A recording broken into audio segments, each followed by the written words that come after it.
दोस्तों, आज हम बात करेंगे महाभारत के एक अनोखे योद्धा की कहानी पर आधारित फिल्म की, जो आपको अर्जुन के बचपन से लेकर उनके महान योद्धा बनने तक के सफर पर ले जाएगी।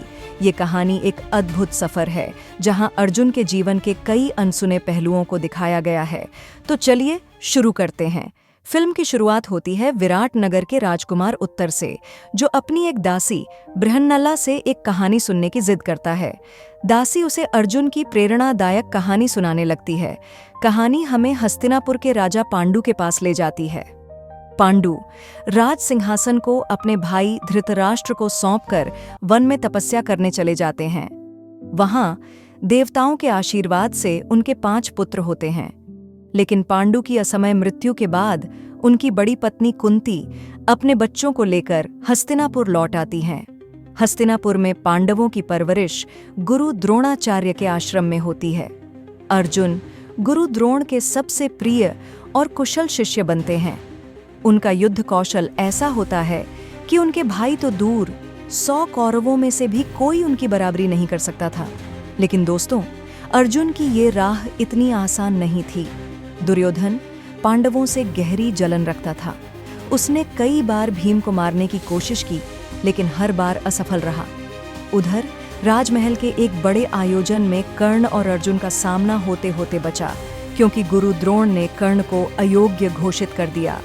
जैसे जैसे समय बीता, कौरव और पांडवों के बीच दुश्मनी बढ़ती गई।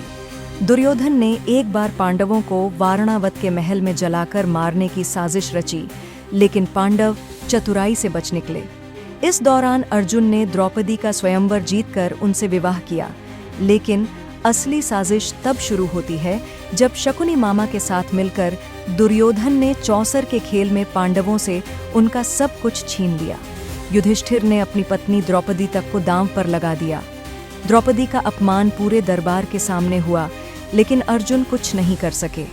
इसके बाद पांडवों को 12 साल के वनवास और 1 साल के अज्ञातवास की सजा दी गई। अर्जुन ने वनवास के दौरान कठोर तपस्या की और भगवान शिव से दिव्य धनुष अर्जित किया। फिर अज्ञातवास के दौरान पांडव विराट नगर में गुप्त रूप से रहने लगे। अब कहानी पहुंचती है अपने क्लाइमैक्स पर। दुर्योधन को जब पता चला कि पांडव विराट नगर में छिपे हैं, तो उसने अपनी सेना के साथ वहां हमला कर दिया। उत्तर राजकुमार युद्ध के लिए तैयार हुए, लेकिन दुश्मनों की विशाल सेना देखकर घबरा गए। तभी उनकी दासी बृहन्नला ने उन्हें रोका और अपने असली रूप में सामने आई। बृहन्नला और कोई नहीं, अर्जुन थे। अर्जुन ने राजकुमार उत्तर का रथ चलवाया और खुद दुश्मनों का सामना किया। दोस्तों, इस युद्ध में अर्जुन ने अकेले दम पर पूरी कौरव सेना को परास्त कर दिया। भीष्म, द्रोण और दुर्योधन जैसे योद्धाओं को हराकर उन्होंने दिखा दिया कि अर्जुन सिर्फ एक योद्धा नहीं, बल्कि महायोद्धा हैं।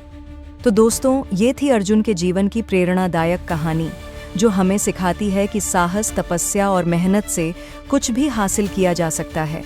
अगर आपको ये कहानी पसंद आई हो तो चैनल को सब्सक्राइब करना मत भूलिएगा और जुड़े रहिए हमारे साथ ऐसी ही और कहानियों के लिए।